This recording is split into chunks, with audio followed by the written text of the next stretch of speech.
You say there be a meeting programming. No correct. Now this week Monday no. Woman bi ba ha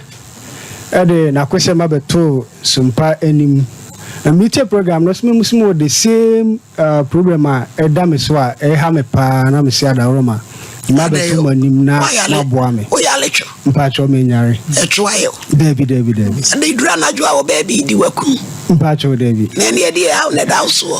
o ba ni di waku anajo daim mpacho the ten say yes isu aja abrabon kakran iguso etoto no ma na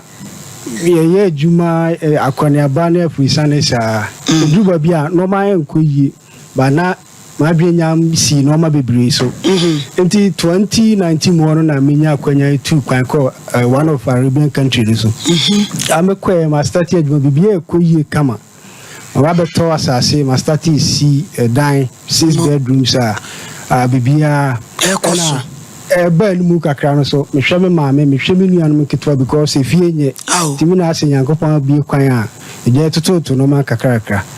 enti maame be ware na ma di kan awo but si ade my wedding don't know when awale no mpacho dey bi I don't know the because of say na no man shedan ku enti aware na ntimi amaso na uba ya unya sika na no ba no awale die si ye no na ntimi mame ensan ko back se me kwa ko ware no ba no awale mpacho dey bi na ese ja pa fufuro na mame ware fufuro yo no kura would you about me how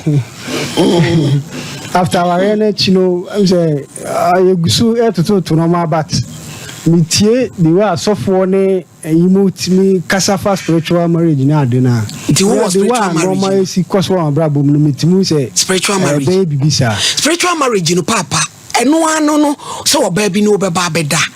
anase bema no beda tina busa say dura na jo also sa da ye ni bi o say way back some 10 years ago emfere asofu maame for kura papa no wo di o manajo nyina na mo pa pa kwanchire it is oba ni di wa ma ye hunu ne hu mo ebeboa 10 years ago na me so na oba no ebeku from eba mu kakran sa da ye no de waja udie mpacho men so na asa afi na sansu sanso eyi ne ho bia me wo bia no se sia odi 10 years maame sexy madam na fe na ehwo akwa no ba one so sia se o mabrabo ma sia nyame be ni ya ma wate mpacho mate na wo se ede ne esi wa brabo no ma wo enti after say me worry wie no sisia no nipa be 6 depending on me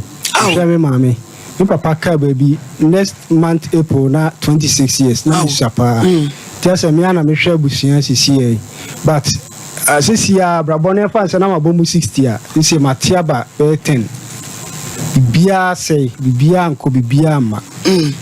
na we nso ye de adwuma mpacho onso we but sisi o child or private school okay enti me jime ho ba bia enyi bra me wo ho no the one na no ma si kon sometimes cry me da the one me hu no ma oda isu ni na me decide say o se me ba fie na ma ba hwehwe no me yesa wan hwa da kro no ma me bu fie onte asempa ana ya unya voice se kun hu ana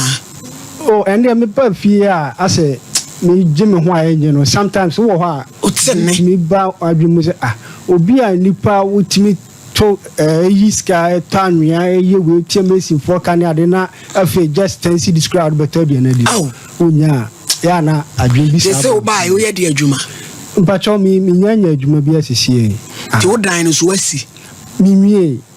adano from last year 2023 January to December mentimi anko ho na wankasa adwuma ben na wasua missing na no ba wale waje so de be ye adwuma okay for now no me person free me so nti am de buy nti me document wa ha say bibia to me to year metimi asan akomi me resident permit mo insurance yeah me pacho ene me basic akamo Arabian country enti wo pese de di wachi ni free so free me so na me de me ho a ende me kwa anya hwe no me bobra bia me enti wo ha wa de buy nyina nti ha me de buy na de twa to so ne say sisi ai bibia se wo me ho me ma enti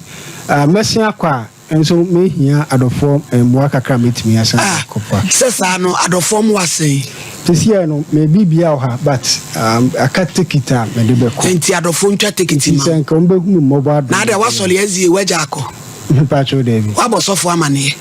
ma 2 na mo but wa busu apanyina wu mpacho busia no de ebi mu obata sesa wana ye de bo nipa ne de yenka no krenkyere mu bia obi yare yale bi dan so wogene wan ye renkole ye maame ne ye papa wu